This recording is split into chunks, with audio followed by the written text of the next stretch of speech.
Bill O'Reilly here. Welcome to the No Spin News for Monday, February 7, 2022. Stand up for your country.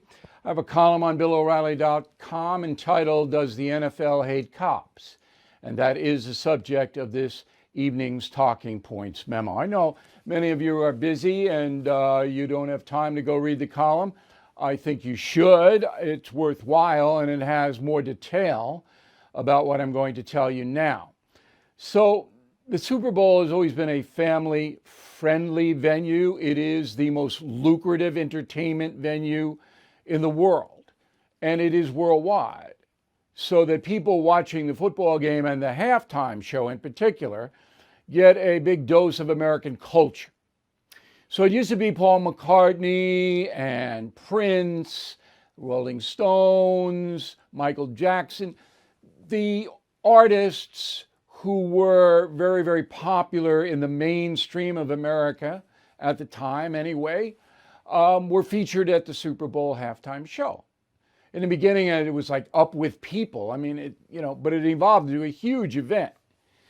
But this coming Sunday, we have a very different halftime show. Snoop Dogg, Dr. Dre, Eminem, and others in the hip-hop rap world will perform. So my question is why? What binds Snoop, Dr. Dre, and Eminem together is that some of their lyrics encourage violence against American police officers.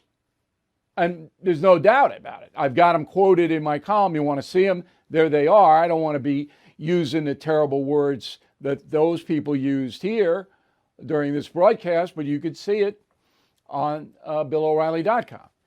So Roger Goodell, who makes the final call on this, the commissioner of the National Football League, he knows this. And he's a rich white guy, as are all the owners of the football teams in the NFL. They're all rich, fat cat, white guys. So why do they want to put on entertainers who have made tens of millions of dollars by disparaging and threatening the police? Why? And have you heard about this from the other broadcasts? From the Washington Post, from the New York Times? No. So you may remember back in 2006, I believe it was, I had a controversy with Pepsi about them endorsing Ludacris, another rapper. And I said, look, this guy is harming children with his lyrics. And to this day, that has not stopped. That immature, unsupervised children who listen to rap and hip-hop lyrics that espouse violence and drug use are harmed by those lyrics. And if you don't know that, you're a moron, because they are. And they adopt mannerisms. You can see it. So why would these millionaire white guys want to feature this at the Super Bowl halftime show? Two reasons. They want to be cool and they want to be woke. And above all, they don't want to be accused, as the NFL is right now, of being racist. And we will deal with that on Wednesday with Stephen A. Smith. I'll just give you an outline later on in the broadcast tonight. But there is a lawsuit against the NFL by a former coach that says the league is racist. And so now we have to throw these guys on to show we're not racist or something. But what about the police? What are they supposed to think? So this is really terrible. It really is terrible. And the reason the media doesn't even talk about it is they don't want to be deemed racist. I know I'm going to be accused of being a racist. I mean, my whole life it's been that. If I speak honestly about race, I'm a racist. That intimidates everybody. All the broadcasters. They don't want to get near it. Trust me, I know. So there's nothing we can do. You don't have to watch it. I mean, I have to watch it because I have to report on it. And I'd watch the Super Bowl game anyway. I'm a football fan. I'm not a fan of the NFL. Okay, I don't believe that they are looking out for you or me or any American. And again, stuff goes all over the world. People are going to see this. Now, are they going to curse and are they going to threaten the police at the Super Bowl halftime show? No. Even the NFL will draw that line. But that's the reason they're there in the first place. And there are so many other talented groups. What about Earth, Wind, and Fire? Why couldn't they be there? They're classic legends. What about the Doobie Brothers? 50 years. Michael McDonald's back. I could give you 10 more that would deliver a solid halftime show. But they wouldn't be woke and cool. You know, too many white people. I guess Eminem is the token white guy here, but he's more vile than some of the others. So it is really, you know, it makes me sad for my country that the biggest thing America has, the Super Bowl, goes out with this attached to it. It's wrong. It's wrong on every level. And, you know, if you want to write a letter to Roger Goodell in New York City, that might be worthy. Don't curse at him. Don't do anything like that. Don't threaten him. Just say you're disappointed. I mean, maybe if the guy got 1 million or 2 million letters, he wouldn't do it again. Because this is really bad. And that is the subject of the Talking Points memo. All right, President Biden scheduled, he has got one thing. He's meeting with the Chancellor of Germany, Olaf Scholz. See, most people think Merkel's still there. Merkel's gone. It's now Olaf. He's there. There he is. There's, oh boy, does he look German or what? Anyway, it's an important meeting. So I hope Joe Biden stays awake throughout the whole thing, because NATO needs Germany to support the action that NATO has to take against Russia if Russia invades Ukraine. And Germany is dependent on Russian energy, as we all know, which is why Putin did that in the first place. So what is Olaf going to do? I don't know. I don't know. All right, I'm poking around, but it's an important meeting. This is a very bad weekend for Joe Biden. So there's a lawsuit, Missouri and Texas, suing the Biden administration over a number of border matters. In that lawsuit, there is something called discovery, okay? And that means that you have to answer under oath questions. So now we know, because of this lawsuit, that in the fiscal year 2021, about 2 million, more than 2 million foreign nationals were confronted by U.S. Border Patrol. That's astronomical. 2 million.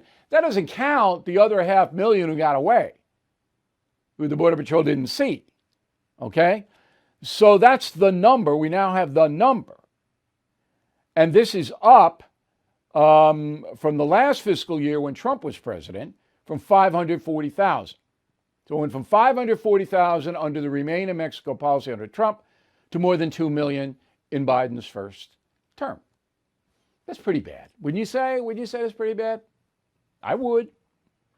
So, and then we have the secret flights, and they say 20%, but this is an estimate. I am much more than that. The 20% of the 2 million, do the math, that would be 200,000 plus, were released. And they said, well, you got to show up, and 50% of them never show up for a hearing. So they're just gone. I think it's more than that, and then they're sneaking them into states in the middle of the night. On another front, more police officers, law enforcement, have been killed under Biden's first year, okay, than any other time since 1995 in the middle of the crack wars. So last fiscal year, 73 officers intentionally killed in line of duty, up from 46 under Trump's last year. 46 to 73. Gunned down, murdered in the street.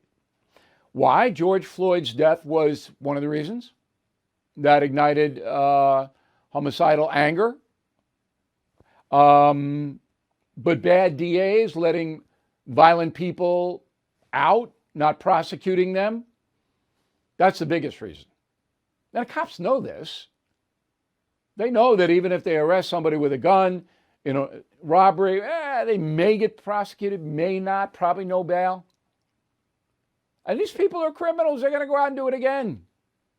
I mean, it's just way. So, border, chaos, police deaths, way up, and finally, gas prices. So California's getting it the worst, and yeah, what are you going to say?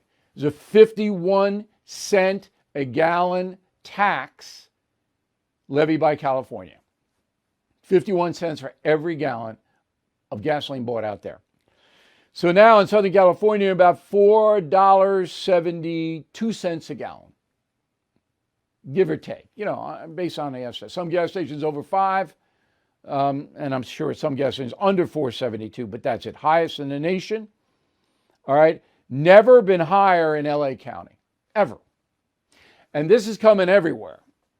So California's first, but here comes, what is it now? I paid $3.49 last week for gas here on Long Island, and it'll go to over $4. And people just don't have it. So in Southern California, if you got one of these big Land Cruiser things or big van or whatever they are, SUV, you're paying $100 to fill up. And this is Biden. It's him. This didn't have to happen. We were energy independent. Not now. So that's a pretty bad weekend, would you say? If you are stuck in a timeshare and you haven't called Lone Star Transfer yet, what are you waiting for? Lone Star Transfer has helped more than 16,000 happy customers. They are family-owned, have a 99% success rate. Their process is done legally, ethically, and quickly. I mean, does it get better than that? The team at Lone Star Transfer will keep you informed every step of the way until you are legally and permanently released from your timeshare. So don't pay another penny for a timeshare you don't use. Get peace of mind today with Lone Star Transfer. They guarantee the release of all liability to your timeshare in writing and in a specific time frame. Give Lone Star Transfer a call for a free no-obligation consultation. 855-551-7066, 855-551-7066, or online at lonestartransfer.com. Vice President Harris had a bad weekend. Her head speechwriter, Kate Childs Graham, quit. There's Kate. She's out. Gone. This comes on the heels of the Vice President's Director of Advance, Carly Sakatowick, and her deputy, Gabrielle DeFrancese. They quit. And Simone Sanders, who was chief spokesperson for the Vice President, she quit. Get the feeling it's something isn't going right in there. A lot of quitting. Bad weekend for Nancy Pelosi. So, from October 2020 to December 2021, 14 months, Ms. Pelosi spent more than $500,000 on private jets. This in the face of a quote from her, "We have a moral obligation to reduce emissions," unquote. So she's $500,000. So you say, well, does she pay that? The government pay that? So it's complicated.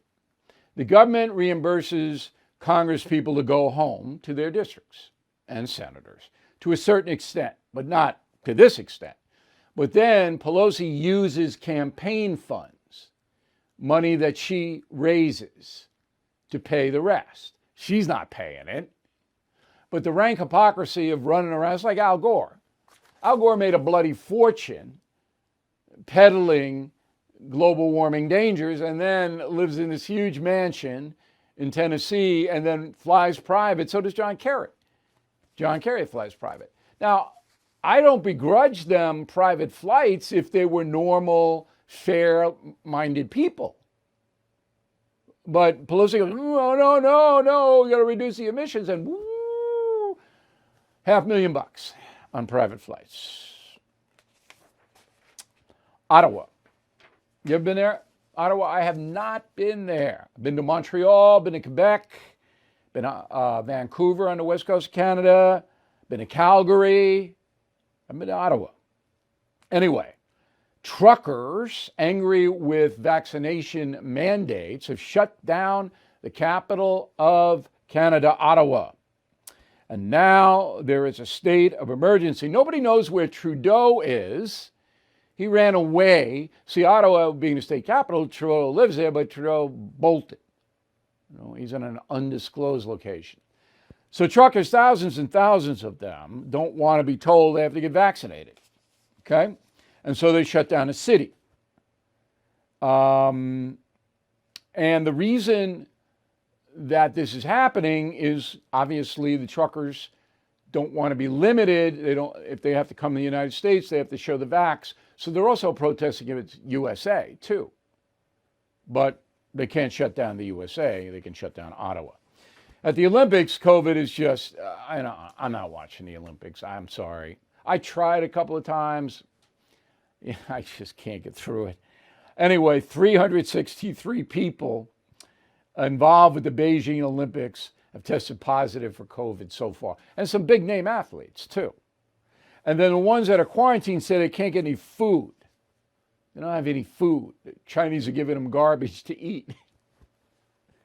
Doesn't this remind you of the 1936 Olympics in Germany? If you're not familiar with that, a man named Jesse Owens humiliated Adolf Hitler. Humiliated him. And Jesse Owens, tremendous African-American athlete, great story. And that's what this 36 Olympics in Germany with Hitler strutting around, this reminds me of Xi in China. All right, here's a big political story of the weekend. Ready? So it's Mike Pence versus Donald Trump, and it's the same old story that has been going on for a year and 3 months. The 2020 election. Donald Trump believes it was fraudulent, and he has a right to hold that belief, as do you if you go along with him. You have a right to that opinion. But Trump carried it further and demanded that Vice President Pence not certify the electoral votes that the states handed in. Pence said, I don't have the power to do that, and reiterated that on Friday, February 4th. Go. But there are those in our party who believe that as the presiding officer over the joint session of Congress, that I possess unilateral authority to reject electoral college votes. And I heard this week that President Trump said I had the right to overturn the election. But President Trump is wrong. I had no right to overturn the election. All right. So that is the Vice President's opinion, clearly stated. Now, on January 6th, 2021, all right, while all hell was breaking loose in Washington, D.C., I said this. Mike Pence does not have the power to do that. Only the Supreme Court does. All right? The Vice President of the United States, according to our Constitution, is a facilitator. All right? He presents the arguments about certifying or not certifying the electoral votes. He doesn't make unilateral decisions about what happens in the states. That has never happened. It never will happen. It is clearly unconstitutional, and that is true. Now, we have posted on BillO'Reilly.com a very thorough article, and I don't have time to do it here, and it's a bit complex, okay? But a very thorough article laying out what the Constitution actually says, okay? And the Vice President does not have the power to overturn the will of the electors of the state. Okay. Now, if Pence did that, and here's the irony of this whole thing. If Mike Pence had said, no, I agree with Donald Trump, I do have the power to stop the electoral count because of alleged fraud, it instantly would have gone to the Supreme Court like Gore v. Bush did. The Supreme Court, I believe, would have ruled 9-0 that Pence did not have the power to stop the electoral vote count.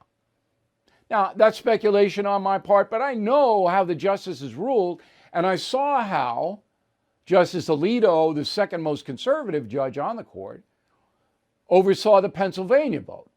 It was quite clear that Alito was sympathetic to any allegations of fraud, but you had to prove them. And proof was not forthcoming. So Alito said, I'm not going to intervene in Pennsylvania. Okay. So if that had happened and Pence had said, nope, not certifying the election, boom, next day in the Supreme Court, and they would have ruled against President Trump. And that would have taken him out of politics forever. Isn't this interesting? If he had gotten whacked by the Supreme Court, and the Supreme Court would have been scathing in its opinion, that would have doomed Donald Trump for any future political run. But because that did not happen, you can make a case, and a good one, that Mike Pence saved Donald Trump for another run because Trump does want to go for president in 2024. Okay? I think that's fair coverage. Again, BillO'Reilly.com has the article if you want to read it, and it is a very good piece. Are you looking for your next investment? Bill O'Reilly here. There are 8 reasons to look at the NRIA Real Estate Development Fund. Stable monthly cash flow payouts with double-digit targeted bonus returns. They strategically develop in lower-risk, high-demand neighborhoods. Prime new construction is short on supply and high on demand. Diversification is safety from stock market risk. They have a short and long-term strategy for returns today and down the road. Specifically designed pandemic-hardened buildings. They are 15-year industry leaders with a proven track record. So if you've been sitting on the sidelines or want to diversify, please start your due diligence at nria.net or call 800-800-1414. That's easy, 800-800-1414. An offer of securities is only made by the NRIA Private Placement Memorandum. Read it first. Past performance does not guarantee future results. NRIA is a real estate development firm. Learn more at nria.net. All right, here's the final thought of the day on Friday. I did not see it. Where was I Friday? I'm doing something. But I watch Jeopardy occasionally, and I have to tell you I'm not the best at it. I should be, but I'm not. But it's a great show, and it's an American tradition. So on Friday, they had a $5,000 question. Go. Books and authors, 2,000, please. There's a daily double with an opportunity to move up even more. How much would you like to wager? 2,000, please. For 5,000, if you're correct, here's your clue. Bill O'Reilly subtitled this 2012 alliterative bestseller, The End of Camelot.